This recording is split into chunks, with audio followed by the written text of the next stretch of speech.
Hello and welcome back to our channel. Today we are going to be discussing the topic of time management. And if you're in a recruiting role, I am sure you have felt the challenge of wanting to do it all. From crushing your goals, to keeping your managers and your clients happy, to, of course, and most importantly, connecting with candidates, all the while keeping office emergencies and any distractions at bay. So I'm hoping that these tips will be helpful. We will do a two-part series for time management. We'll go over time management in general, and then we'll get into some specifics for recruiting.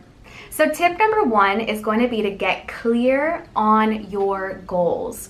So a lot of times it can seem like a noble thing to spend a lot of time at work, extended hours, 40 plus hours, getting into the 50s, 60s, especially if you're a business owner or an entrepreneur. But when it comes to time and using it effectively, you want to make sure that your time is spent on things that are going to push you towards your goals or add value to you. Otherwise, it can still be considered wasted time.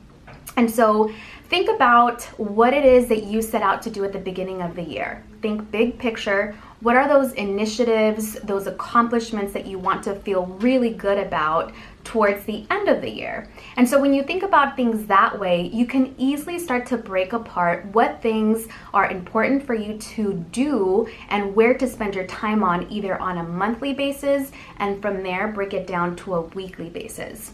So understand what your goals are, what it is that you're trying to accomplish, what the vision is, so that you know what tasks in specific are going to be important and where you want to spend the majority of your time. But you want to prioritize the list by labeling certain things either important or urgent. Once you have this list, you're going to want to prioritize it. And you're going to use the Eisenhower time matrix, which helps you identify whether these tasks are urgent and how important they are. Things are urgent when they're tied to a deadline, or they have immediate consequences if they don't get taken care of right away. Things are labeled important given the value that they have in relation to your goals. And the key thing here is your goals. Again, we want to identify what are time wasters, what are things that you can delegate, and what are things that only you can do that you should be spending your time on. So for example, if something is urgent and important, that needs to be taken care of right away. And an easy example for that, the internet goes down. You can't get your work done, and time passes by with time wasted when you're not able to spend that time on your work. So fix the internet right away. So other tasks that fall under this category can be scheduled either really early on in the day or early on in the week, depending on how urgent it is. Now, things that are important but not urgent are usually the things that you should be scheduling, things that you want to spend good quality time because they are quality tasks that are going to push you towards your goals. Things that are not important but urgent are things that you should be delegating.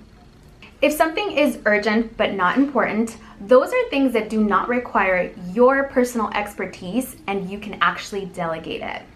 And last, and certainly, well, I guess in this case, least, things that are not important and not urgent are things that you can delete and things that you should remove from your schedule just because they either waste your time or do not add value when it comes to you reaching your goals.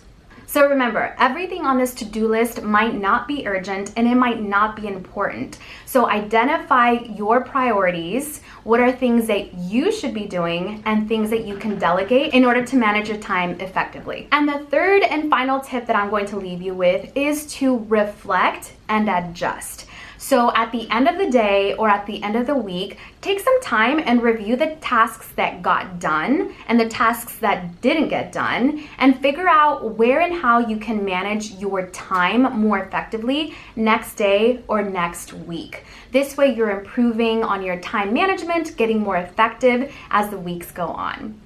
Alrighty, that is all that I have for you guys. Today we will get into part 2, going over time management with some specifics on recruiting to help you guys be more efficient and crush your recruiting goals. With that being said, make sure to like and subscribe, hit that notification bell so that you don't miss out on part 2 and any other videos from our team that are helpful for you and your business.